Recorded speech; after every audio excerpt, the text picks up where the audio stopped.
Hi friends, ಎಲ್ಲರೂ ಹೇಗಿದ್ದೀರಾ? Friends, daily ಒಂದೇ ರೀತಿಯ ಬೇಳೆ ಸಾರು ಪಲ್ಯ ತಿಂದು ಬೋರ್ ಆದರೆ ಇವತ್ತು ನಾನು ನಿಮಗೆ ಹೇಳ್ಕೊಡ್ತಾ ಇರುವಂಥ ಒಂದು ಹೊಸ ರೆಸಿಪಿಯನ್ನು ಒಂದ್ಸತಿ ಟ್ರೈ ಮಾಡಿ.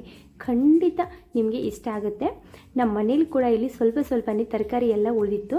ಸೊ ಎಲ್ಲ ತರಕಾರಿಯನ್ನು ನಾನು ಇಲ್ಲಿ ಮಿಕ್ಸ್ ಮಾಡ್ಕೊಂಡಿದ್ದೀನಿ. ಸೊ ಒಂದು ಆಲೂಗಡ್ಡೆ, ಒಂದು ಬದನೆಕಾಯಿ, ನಂತರ ಸ್ವಲ್ಪನೇ ಗೋರೆಕಾಯನ್ನು ತಗೊಂಡಿದ್ದೀನಿ. ಸೊ ಎಲ್ಲವನ್ನು ನಾವು ಒಂದೇ ಸರಿಸಮವಾಗಿ ತಗೋಬೇಕು. ನಂತರ ನಾನಿಲ್ಲಿ 2 ಮುಷ್ಟಿ ಆಗೋಷ್ಟು ಮೆಂತ್ಯ ಸೊಪ್ಪನ್ನು ಕೂಡ ಸೇರಿಸ್ತಾ ಇದ್ದೀನಿ. ಫ್ರೆಂಡ್ಸ್, ಈ ಗ್ರೇವಿ ಮಾಡೋಕ್ಕೆ ಪುಂಡಿ ಪಲ್ಯ ಅಂತ ಸಿಗುತ್ತೆ ನೋಡಿ, ಸೊಪ್ಪು, ಹುಳಿ ಸೊಪ್ಪು. ಆ ಹುಳಿ ಸೊಪ್ಪು ಹಾಕೋದ್ರಿಂದ ಟೇಸ್ಟು ಡಬಲ್ ಆಗುತ್ತೆ. ಸೊ ಏನಾದರೆ ನಿಮಗೆ ಆ ಸೊಪ್ಪು ಸಿಕ್ಕರೆ ಆ ಸೊಪ್ಪನ್ನು ಕೂಡ ಹಾಕ್ಕೊಳ್ಳಿ. ನಂತರ ನಾನಿಲ್ಲಿ ಶುಂಠಿ, ಬೆಳ್ಳುಳ್ಳಿ, ಹಸಿಮೆಣಸಿನ್ಕಾಯಿ, ಕೊತ್ತಂಬರಿ ಸೊಪ್ಪನ್ನು ಇದಕ್ಕೆ ಸೇರಿಸಿದ್ದೀನಿ. 1 ಇಂಚ್ ಆಗುವಷ್ಟು ತೆಂಗಿನಕಾಯನ್ನು ಕಟ್ ಮಾಡಿ ಸೇರಿಸಿದ್ದೀನಿ. ಸ್ವಲ್ಪನೇ ಸ್ಪೈಸಿಗೋಸ್ಕರ ಏಲಕ್ಕಿ, ಲವಂಗ, ದಾಲ್ಚಿನ್ನಿಯನ್ನು ಸೇರಿಸ್ಕೊಂಡಿದ್ದೀನಿ. ಇದನ್ನೀಗ ನುಣ್ಣಗೆ ಪೇಸ್ಟಾಗಿ ಮಾಡ್ಕೋಬೇಕು. ಒಂದು ಕುಕ್ಕರಲ್ಲಿ ನಾನು ಸ್ವಲ್ಪನೇ ಎಣ್ಣೆ ಜೊತೆಗೆ ಈರುಳ್ಳಿ ಮತ್ತು ಪುದೀನವನ್ನು ಸೇರಿಸ್ಕೊಂಡಿದ್ದೀನಿ. ಇದು ಸ್ವಲ್ಪ ಕಲರ್ ಚೇಂಜ್ ಆಗೋವರೆಗೂ ಫ್ರೈ ಮಾಡ್ಕೋಬೇಕು. ಫ್ರೆಂಡ್ಸ್ ನೋಡಿ, ಈಗ ಇಲ್ಲಿ ಕಲರ್ ಕೂಡ ಚೇಂಜ್ ಆಗಿದೆ. ರುಬ್ಬಿಟ್ಟಿರುವಂಥ ಮಸಾಲೆಯನ್ನು ಇದಕ್ಕೆ ಸೇರಿಸ್ಕೊತಾ ಇದ್ದೀನಿ. ಇಲ್ಲಿ ಹಸಿ ವಾಸನೆ ಹೋಗುವವರೆಗೂ ಚೆನ್ನಾಗಿ ನಾವು ಇದನ್ನು ಫ್ರೈ ಮಾಡ್ಕೋಬೇಕು 1-2 ನಿಮಿಷ. ಫ್ರೆಂಡ್ಸ್, ಇವತ್ತು ನಾನಿಲ್ಲಿ ಯೂಟ್ಯೂಬ್ಗೋಸ್ಕರನೇ ಅಂತ ವಿಡಿಯೋ ಮಾಡ್ತಾ ಇರಲಿಲ್ಲ. ಸೊ ಯಾಕಂದರೆ ನನಗೂ ಹುಷಾರಿರಲಿಲ್ಲ. ಸೊ ನನ್ನ ಮಗನಿಗಂತೂ 15 ದಿನದಿಂದ ಹುಷಾರಿರಲಿಲ್ಲ. ಹಾಗಾಗಿ ನನಗೆ ಸರಿಯಾಗಿ ವಿಡಿಯೋ ಕೂಡ ಮಾಡಿ ಹಾಕೋಕ್ಕೆ ಆಗ್ತಿರ್ಲಿಲ್ಲ ಯೂಟ್ಯೂಬಲ್ಲಿ. ಆದರೆ ಏನು ಮಾಡೋದು, ಸೊ ಡೈಲಿ ಒಂದು ಹಾಕಲೇಬೇಕಲ್ಲ ಯೂಟ್ಯೂಬ್ಗೆ ಅಂದ್ಬಿಟ್ಟು. ಸೊ ಇವತ್ತಂತೂ ಬೆಳಗ್ಗೆಯಿಂದ ನನ್ನ ಮಗನಿಗೂ ಹುಷಾರಿರಲಿಲ್ಲ. ಹಾಗೆ ನನಗೂ ಕೂಡ ಸ್ವಲ್ಪ ಅವನಿಂದ ನಿದ್ದೆ ಕಾದು ನನಗೂ ಲೈಟಾಗಿ ಹುಷಾರಿಲ್ದಂಗೆ ಆಯಿತು. ಸೊ ಟ್ಯಾಬ್ಲೆಟ್ ಎಲ್ಲ ತೊಗೊಂಡು ಬಾಯೆಲ್ಲ ಹೊಲಸಾಗಿಬಿಟ್ಟಿತ್ತು. ಸೊ ಏನು ತಿಂದರೂ ಟೇಸ್ಟಿಯಾಗಿ ಅನ್ನಿಸ್ತಾ ಇರಲಿಲ್ಲ. ಹಾಗಾಗಿ ಸ್ವಲ್ಪ ಹುಳಿ ಖಾರಾಗಿ ಏನಾದರೂ ಮಾಡೋಣ ಅಂದ್ಬಿಟ್ಟು ಮನೆಯಲ್ಲಿ ಫ್ರಿಜ್ ಓಪನ್ ಮಾಡಿದ್ರೆ ತರಕಾರಿ ಸ್ವಲ್ಪ ಉಳಿದಿತ್ತು. ಹಾಗಾಗಿ ಇದೆಲ್ಲ ಕುಡಿಸ್ಬಿಟ್ಟು ಒಂದು ತರಕಾರಿ ಇದು ಗ್ರೇವಿ ಮಾಡ್ಕೊಳ್ಳೋಣ, ಹಾಗೆ ಕುಷ್ಕ ರೀತಿಯಲ್ಲಿ ರೈಸ್ ಕೂಡ ಮಾಡೋಣ ಅಂತ ಮಾಡ್ತಾಯಿದ್ದೆ. ಹಾಗೆ ವಿಡಿಯೋ ಕೂಡ ಸ್ವಲ್ಪನೇ ಇದ್ರ ಜೊತೆಗೆ ನಾನು ವಿಡಿಯೋ ಮಾಡಿದೆ. ಸೊ ಹುಷಾರಿಲ್ಲ ಅಂದರೆ ಸಾಕು, ಎಷ್ಟು ಟೀ ಕಾಫಿ ಕುಡಿದ್ರೂ ಸಾಕಾಗೋದಿಲ್ಲ. ನಾನು ಹಾಗೆ ಇಲ್ಲಿ ಸ್ವಲ್ಪ ಕಾಫಿ ಕೂಡ ಮಾಡಿಕೊಂಡೆ. ಕಾಫಿ ಕುಡಿದ್ರೆ ಸ್ವಲ್ಪ ಫ್ರೆಶ್ ಅಪ್ ಆಗ್ತೀನಿ ಅನ್ನೋ ಕಾರಣಕ್ಕೆ. ನಂತರ ಇಲ್ಲಿ ಮಸಾಲೆ ಕೂಡ ಚೆನ್ನಾಗಿ ಫ್ರೈ ಆಗಿತ್ತು. ಈಗ ನಾನಿಲ್ಲಿ ದೊಡ್ಡ ಗಾತ್ರದ 2 ಟೊಮೆಟೊವನ್ನು ಸೇರಿಸ್ತಾ ಇದ್ದೀನಿ.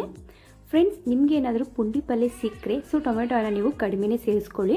ಹುಳಿ ಸೊಪ್ಪು ನನಗಿಲ್ಲಿ ಸಿಕ್ಕಿಲ್ಲ ಅಂತ ನಾನು ಟೊಮೆಟೊವನ್ನು ಜಾಸ್ತಿ ಹಾಕ್ಕೊಂಡಿದ್ದೀನಿ. ನಂತರ ರುಚಿಗೆ ತಕ್ಕಷ್ಟು ಉಪ್ಪನ್ನು ಹಾಕಿ 1-2 ನಿಮಿಷ ಚೆನ್ನಾಗಿ ಮೆತ್ತಗಾಗುವವರೆಗೂ ಟೊಮೆಟೊವನ್ನು ಫ್ರೈ ಮಾಡಿಕೊಂಡು ನಂತರ ನೀವು ತರಕಾರಿಯನ್ನು ಸೇರಿಸ್ಕೋಬೇಕು. ನಂತರ ನಾನಿಲ್ಲಿ 1 ಚಮಚದಷ್ಟು ಗರಂ ಮಸಾಲೆ, ಅರ್ಧ ಚಮಚದಷ್ಟು ಅರಿಶಿನವನ್ನು ಸೇರಿಸ್ತಾ ಇದ್ದೀನಿ. ಫ್ರೆಂಡ್ಸ್, ಇದಕ್ಕೆ ನಾವು ಸ್ವಲ್ಪ ನೀರನ್ನು ಜಾಸ್ತಿನೇ ಹಾಕೋಬೇಕು. ನಾನಿಲ್ಲಿ 2 ಗ್ಲಾಸ್ ಆಗುವಷ್ಟು ನೀರನ್ನು ಸೇರಿಸ್ಕೊತಾ ಇದ್ದೀನಿ.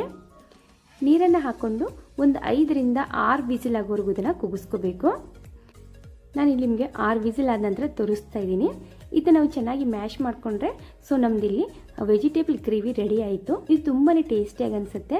ನಮ್ಮ ಮನೆಯಲ್ಲಿ ನಾವು ಯಾವಾಗಾದರೂ ಮದುವೆಗಿಂತ ಮುಂಚೆ ಸೊ ನಮಗೆ ತಿನ್ನಬೇಕಪ್ಪ ಅನ್ನಿಸ್ದಾಗೆಲ್ಲ ನಾವು ಇದನ್ನ ಮಾಡ್ಕೋತಿದ್ವಿ. ನಮ್ಮ ಮನೇಲಿ ಪ್ರತಿಯೊಬ್ಬರಿಗೂ ಕೂಡ ಇದು ತುಂಬಾ ಇಷ್ಟ. ಸೊ ನಾನು ಈ ರೆಸಿಪಿಯನ್ನು ಮದುವೆಗಿಂತ ಮುಂಚೆನೇ ಕಲ್ತಿರೋದು.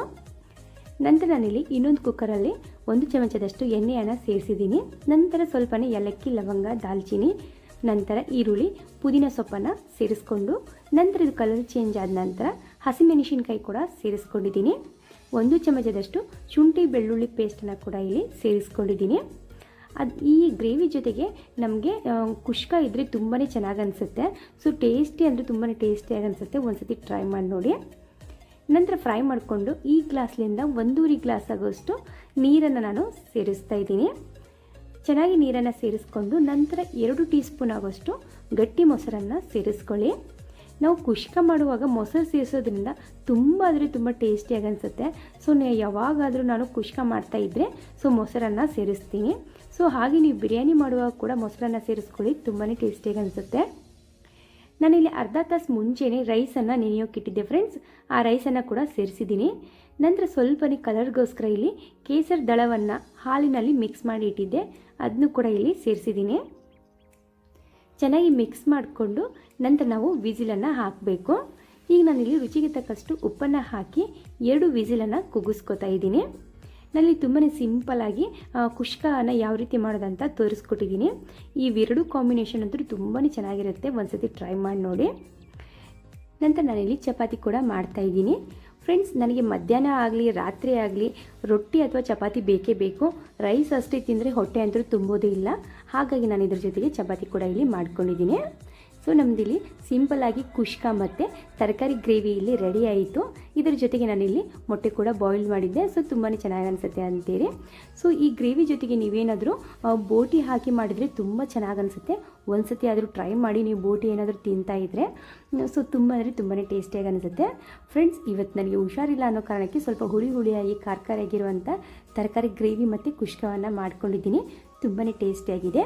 ಸೊ ನಿಮಗೆ ಈ ವಿಡಿಯೋ ಸ್ವಲ್ಪನಾದರೂ ಯೂಸ್ಫುಲ್ ಅನಿಸಿದ್ರೆ, ಇಷ್ಟ ಆದರೆ ಪ್ಲೀಸ್ ನಮ್ಮ ಚಾನಲ್ಗೆ ಸಪೋರ್ಟ್ ಮಾಡಿ. ಹಾಗೆ ನಮ್ಮ ಚಾನಲನ್ನು ಸಬ್ಸ್ಕ್ರೈಬ್ ಮಾಡ್ಕೋದನ್ನು ಮರಿಬೇಡಿ ಫ್ರೆಂಡ್ಸ್.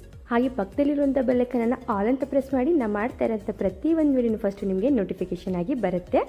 ಫ್ರೆಂಡ್ಸ್, ಈ ವಿಡಿಯೋ ನಿಮಗೆ ಇಷ್ಟ ಆಯ್ತು ಅನ್ಕೋತೀನಿ. ಈ ವಿಡಿಯೋ ಇಷ್ಟ ಆದರೆ ಪ್ಲೀಸ್ ಇನ್ನೊಬ್ರು ಕೂಡ ಶೇರ್ ಮಾಡಿ. ಹಾಗೆ ಈ ವಿಡಿಯೋ ನೋಡೋದಕ್ಕೆ ಥ್ಯಾಂಕ್ ಯು.